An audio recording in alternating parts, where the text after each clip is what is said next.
Hello, Toledo colleagues. This is Louise Forsman. I'm one of the resource content specialists in Cuyahoga County, and I work a lot with coordinated intake for emergency shelter. So I'm going to be talking about how to use that in the Refer database today. Just to start off, I know Toledo has been doing coordinated intake and access for some time. Here it works a little bit differently. Our coordinated intake has been in action since 2012, and it is funded by the Office of Homeless Services and administered through Frontline Service, which is a mental health agency. So Frontline generally runs coordinated intake. The way they have done it is intake is walk-in only. People cannot access coordinated intake by telephone. And starting in 2012, the intake was 24 hours a day, 7 days a week. That changed in 2015 when coordinated intake went to 8 a.m. to 8 p.m., 7 days a week. And at that time, 211 came into the program and was able to help out after hours. At the end of 2015, then we started to also pick up the weekends when coordinated intake asked us to do that. So we now are the place that people call to find out and access coordinated intake and emergency shelter after hours and weekends as well. So we have a couple of ways that we're doing this because of the different time. We have it organized pretty much by the times that the shelter service is available. And we'll just see how we do that. Okay. Start with for a simple lookup here. Okay.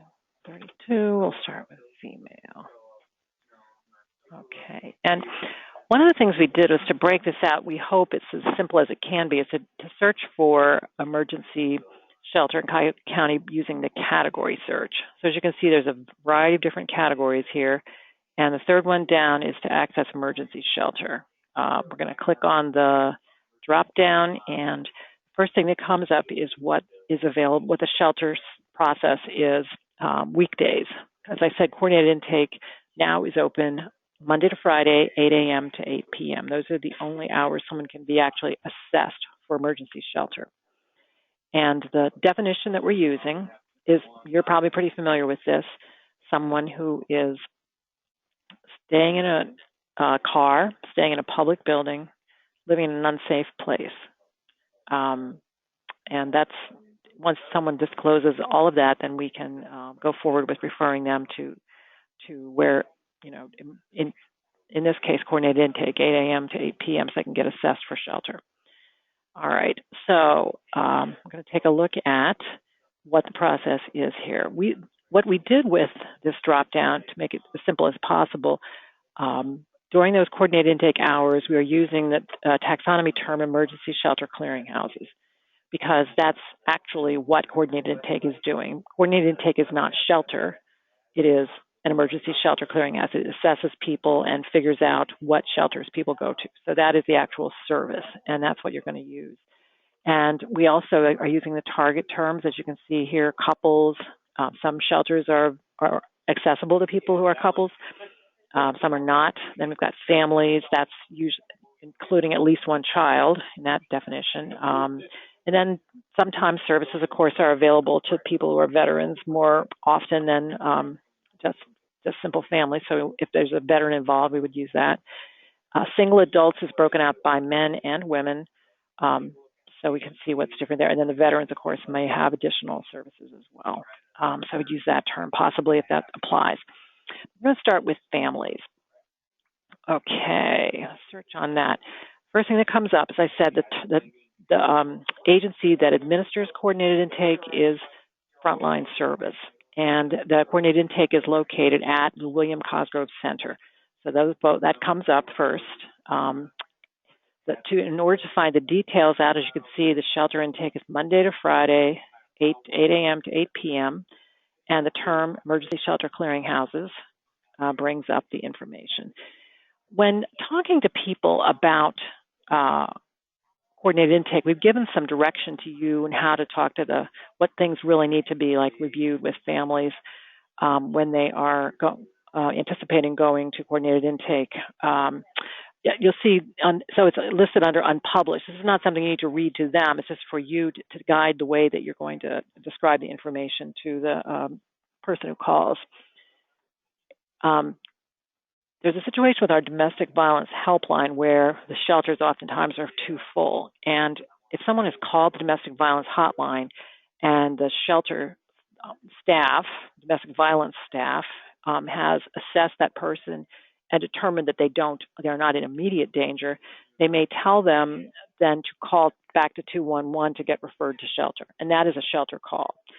So if someone calls us and says that they called the domestic violence helpline and they were told that the shelters were full, this is a domestic violence call, and you might give them back that number again, but you also want to just go ahead and handle it as if it's a shelter call.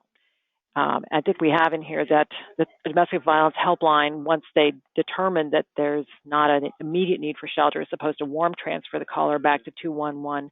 Frequently that doesn't happen, and the person just calls back and says, the DV hotline told me to call you. So handle that as a shelter call. And assume that the DV hotline has, assessed this person. Okay, then one thing that families need to know as well, no matter what time of day they call, is that there's a chance that a man and woman who are part of an intact family who present, not so much as a couple, but they could have, with kids even, that they will be separated and fathers will be sent to 2100 Lakeside Shelter.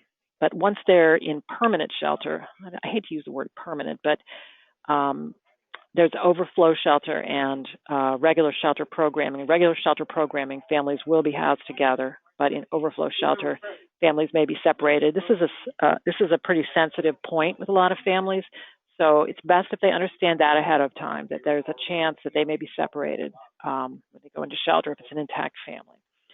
The rest of this is a description of the service using, of course, our definition that we said, living outside, living in a public building, living in a car, living in a dangerous environment. Those folks are the ones who are going to be given information for coordinated intake. Otherwise, if they can stay with someone else, they're not considered homeless. Okay. And what they're doing is they're going there, so you can give them the address of the coordinated intake program at Cosgrove Center. They do have to press an intercom to get into the building, and they should get there as early in the day as they can.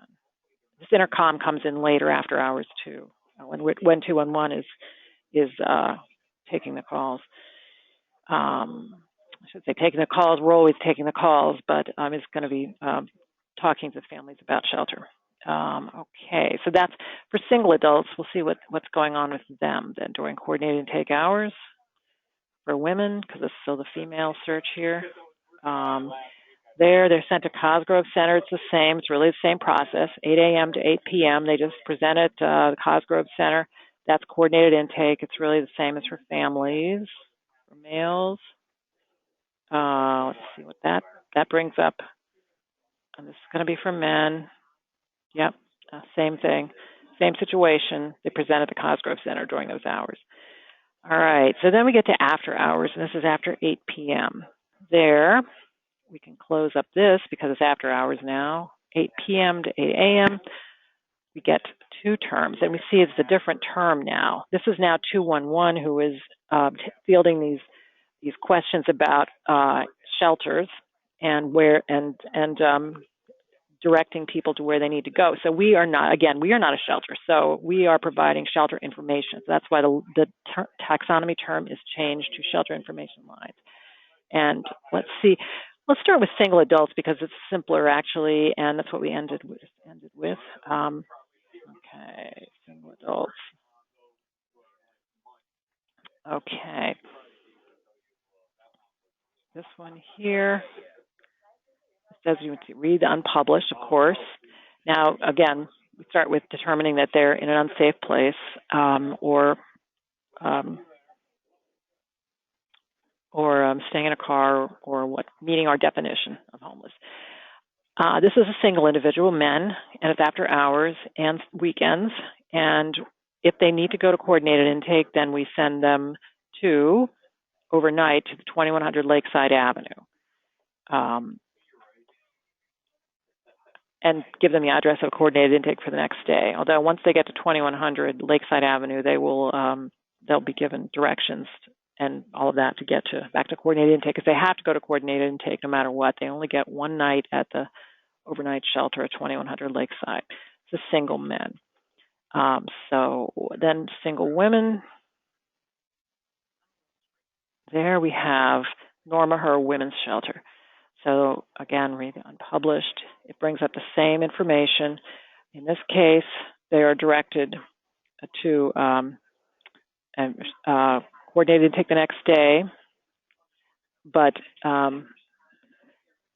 if they're not, then their person has to have directions to Norma Herr Women's Center, which is right here. Here's the address for Norma Herr Women's Center, 2227 Payne.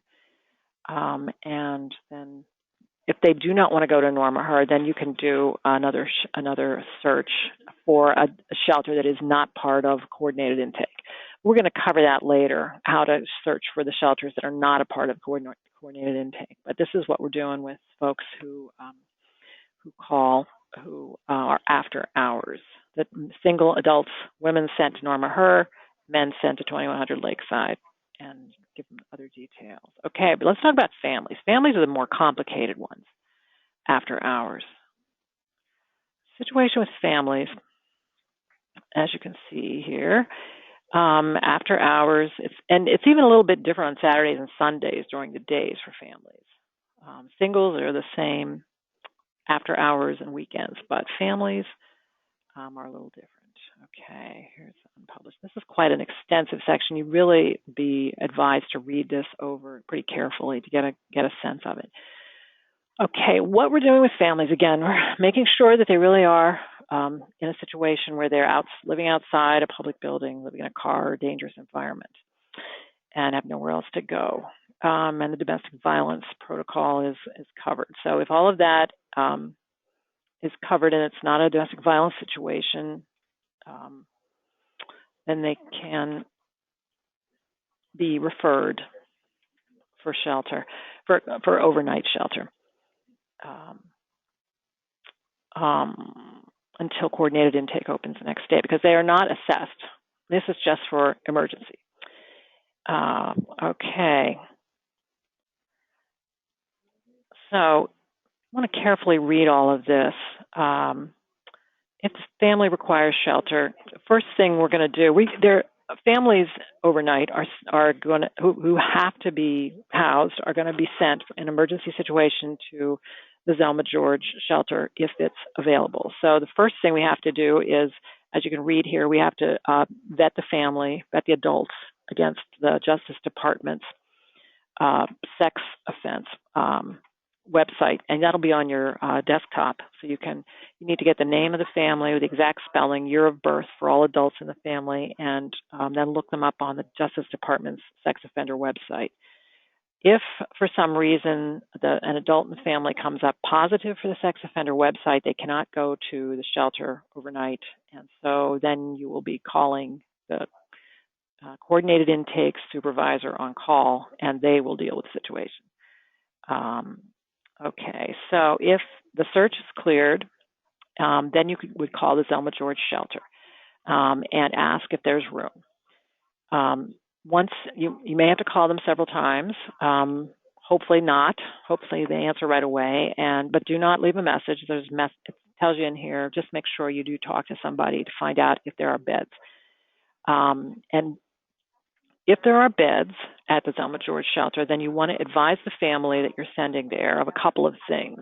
A lot of what we're doing here is managing people's expectations about what they're going to experience when they get into shelter. Sometimes it helps guides in the decisions that they make, but they do need to know some of these things. If you got all the way through the sex offense search and Zelma George had space, and you sent a family over to Zelma George that has an adult that has drugs or alcohol on their breath, and they will not be allowed to stay there. So you want to let people know that they cannot present at the shelter with drugs or alcohol or weapons, that they are body searched when they enter or leave the shelter, and that even though they're staying there just over one night, unless it's a weekend, they might be asked to leave some of their belongings elsewhere. These are all like sensitive issues, and people are advised of them first, then they can just be prepared when they get there. Okay, so then you advise the Zelma George staff about this family, the name, the size of the family, all of that. And here, one thing to notice, when you got the call from the Zelma George, when you get the call from someone looking for shelter, there's a possibility that it'll come in on a skill on your phone that says shelter/lobby. That skill means that overnight they're calling from the intercom that is located at coordinated intake. Lots of folks know about coordinated intake and they go there, and if it's after hours, obviously no one's there. Coordinated intake has installed an intercom that dials directly to 211. So you may get calls after hours, or you may get calls any time of the day, but particularly after hours, you just be aware these are people generally looking for shelter, and they are on an intercom. They are not on the phone. And another thing to know, that shelter call, when it comes in, it says shelter or lobby. The lobby part is they could be calling from the front lobby of the United Way building. That's not going to happen overnight, but if it says that, it means that the call has been moved up to the top of the queue because these people are standing outside. So they need to be dealt with as if they're just on a phone, but that they're on an intercom, and they're out of doors. Okay. If they're not calling from the intercom, then you still need to give them directions to Zelma George. If they're calling from that intercom at Cosgrove Center, then they can walk to Zelma George pretty easily. Otherwise, you can just give them the address of the shelter at Zelma George if that's where they're going. Okay, so the family is going to Zelma George. You give them all their advice about what to do, what they can expect when they get there. That's including the fact that the dads are going to be, if the dads are going to be sent to 2100, then you'll give them the information for that, how to get there. Okay, that's families after hours. Weekends are slightly different, not that much different, but that's during the day, weekend days, 8 a.m. to 8 p.m. In that case, you're not calling Zelma George during the day. You are calling the frontline on-call supervisor who works with the caller to see if they can be housed any other way and then come to coordinated intake. And I think that's an important thing to mention, is that you want to manage people's expectations outside of the coordinated intake hours, that even when they talk to the on-call supervisor, that person's job is to help to get them space, a place to stay that is not in shelter, because generally the shelters are full right now. So they should understand that they may not get placed into a shelter even when they talk to the on-call supervisor, but that is the gateway to shelter, is to talk to the on-call supervisor. They get that far. Okay, let's see a couple of other things. I'm going to skip the domestic violence shelter intake because that is calling the hotline. It's pretty clear what that's about. The other part is if someone doesn't want to go to, like a woman doesn't want to go to Norma Her, or if people for whatever reason don't want to go to a shelter that is part of coordinated intake, you can search using the homeless shelters terms. There's a lot of homeless shelter terms. You may want to filter out so that the coordinated intake doesn't come up as part of that, because we already know about that, and they have told you that they don't want to go to a coordinated intake, a shelter where that's coordinated intake. In that case, you go to this filter section that says on-site intake shelter. That means that the shelter it's a homeless shelter. They're providing the shelter services. That's why you're using this term, is it's just providing the shelter service. And they do their intake right on the site. It's not part of coordinated intake. These are frequently places that are religious or have some other relationship that keeps them out of the regular shelter system. Okay, and let's take a look at, for instance, what's available for families in this case. All right, we're using the homeless shelter term for families. Okay. Here, what we find is Laura's Home, which is virtually the only thing available for families, and that's families with moms, so no dads are served by this program. And this is just like a referral to a homeless shelter that you would do, anytime. But if you want to just find only the ones that are in intake in person, that's the way to do it. I should mention there's a couple of other kinds of shelters. For instance, if you just wanted to find out shelters that serve couples, the senior guest house at Fairhill is for older adults. As you can see, I changed the age because I knew that it serves, and this is another one where the intake is on site. Any of these other ones, you can go through and see what's available, but a lot of times, for instance, if we change this to ended couples, you'll see there's nothing available, and there's a lot of that, nothing available sort of thing.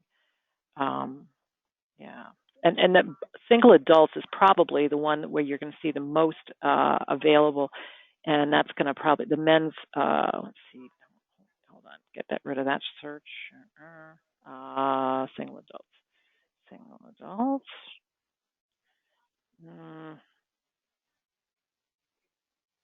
Okay, there we go.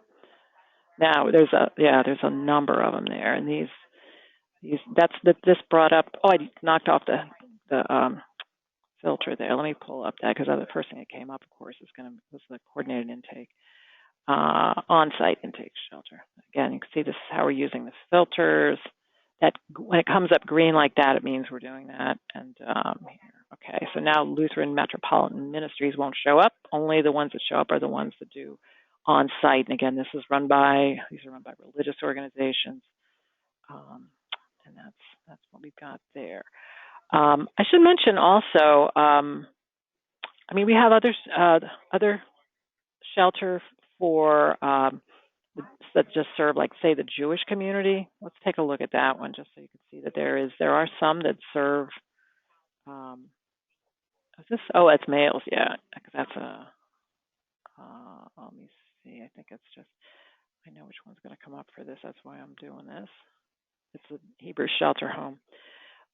There's also a domestic violence shelter that serves Muslim women that's in here too. Let's see here. Abused women. It's not showing up yet. Okay, but in any case, if you have someone who's in a situation that's might be ethnic. Laura's Home, for instance, people should be advised that that's a Christian serving. They have to participate in Christian activities to be a part of that particular one. Again, these are ones that are not part of the coordinated intake system. Okay, well, that's it for homeless shelters. As you can see, just a reminder, there's different categories, just to review quickly. During the day, emergency shelter clearinghouses, Monday to Friday. After hours,